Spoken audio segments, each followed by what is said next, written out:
یہ سلیمان علیہ السلام تھے۔ اللہ تعالیٰ نے آپ کو فیصلہ کرنے کی زبردست صلاحیت عطا فرمائی تھی۔ سورۃ الانبیاء آیت 87 میں ہے۔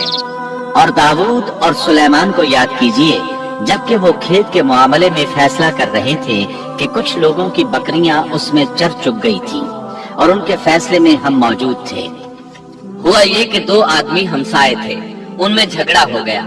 ان میں سے ایک کے پاس کھیت تھا، اس میں اس نے فصل بو رکھی تھی، دوسرے کے پاس کچھ بکریاں تھیں۔ بکریوں کا چرواہا رات کے وقت دیوار والے دروازے کو بند کر دیتا تھا تاکہ بکریاں نکل کر فصل کو نقصان نہ پہنچائیں۔ ایک دن وہ دروازہ بند کرنا بھول گیا، بکریاں کھیت میں آ کر چرنے لگیں، فصل خراب ہو گئی۔ دونوں داؤد علیہ السلام کے پاس آئے، اپنا مقدمہ پیش کیا۔ داؤد علیہ السلام قاضی بھی تھے۔ اس وقت سلیمان علیہ السلام کہیں گئے ہوئے تھے۔ داؤد علیہ السلام مقدمہ سن کر کہنے لگے، یہ بکریوں والے کی سستی کا نتیجہ ہے، اس کا حل یہی ہے کہ وہ تیری بکریاں اپنی تحویل میں لے لے۔ دونوں فریق باہر نکلے تو سلیمان علیہ السلام سے ملاقات ہوئی۔ انہوں نے تفصیل سن کر فرمایا، میرے ساتھ آؤ۔ وہ انہیں داؤد علیہ السلام کے پاس لے آئے اور بولے، اس مقدمے کا اس سے بہتر فیصلہ یہ ہے کہ یہ بکریاں زمین والے کو دے دیں اور زمین بکریوں والے کو۔ جب بکریوں والا زمین کو پہلی حالت میں اگا دے گا تو آپ دونوں کی چیزیں انہیں لوٹا دیں۔ اس دوران کھیتی کا مالک بکریوں کے دودھ سے فائدہ حاصل کرتا رہے گا۔ یہ فیصلہ زیادہ بہتر ہے۔ اس سے بکریوں والا اپنی بکریوں سے بالکل محروم نہ ہوا اور کھیتی والے کا نقصان پورا ہو گیا۔ یہ فیصلہ آپ کو اللہ تعالیٰ نے سمجھایا تھا۔ اللہ تعالیٰ سورۃ الانبیاء آیت 89 میں فرماتے ہیں، ہم نے اس کا صحیح فیصلہ سلیمان کو سمجھا دیا، ہاں ہر ایک کو ہم نے علم و حکمت سے نوازا تھا۔ بخاری اور مسلم میں ایک حدیث ہے، اس میں اسی قسم کا ایک واقعہ بیان ہوا ہے کہ دو عورتیں اپنا مقدمہ داؤد علیہ السلام کے پاس لائیں۔ دونوں کو اللہ نے ایک ایک بچہ دے رکھا تھا۔ ایک بھیڑیے نے حملہ کر کے بڑی عمر والی کا بچہ چیر پھاڑ ڈالا۔ عورت چالاک تھی، اس نے چھوٹی عمر والی کا بچہ چھین لیا کہ یہ میرا بچہ ہے۔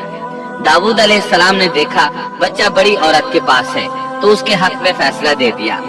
سلیمان علیہ السلام نے داؤد علیہ السلام سے اجازت چاہتے ہوئے کہا، کیا میں اس مقدمے کا فیصلہ کر سکتا ہوں؟ انہوں نے اجازت دے دی۔ سلیمان علیہ السلام نے عورت سے کہا، بچہ مجھے دے دو۔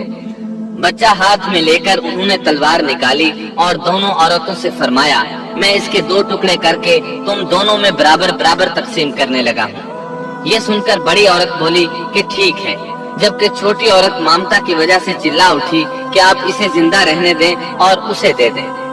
یہ سنتے ہی سلیمان علیہ السلام بول اٹھے، تو ہی اس کی ماں ہے، جس سے اپنے بچے کے ٹکڑے دیکھنا برداشت نہ ہو سکا، پھر بچہ اسے دے دیا۔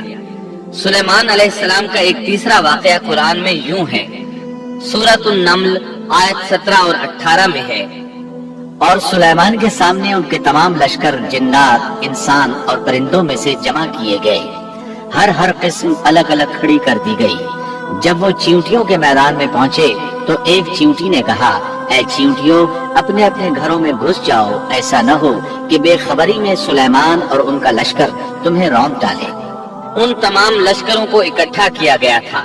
اللہ تعالیٰ نے چیونٹی کی یہ بات سلیمان علیہ السلام کو سنوا دی۔ سورہ نمل آیت 19 میں ہے۔